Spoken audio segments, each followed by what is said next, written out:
Guys আমার একটা বান্ধবীর বার্থডে মানে দিদির বার্থডে, ঠিক আছে? এই একজন ওই যে ওরা লোকাচ্ছে।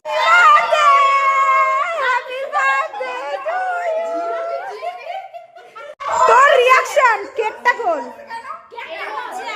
কেকটা খোল।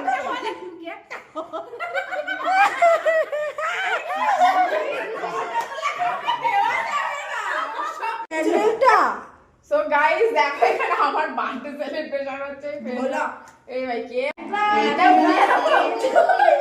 Happy birthday to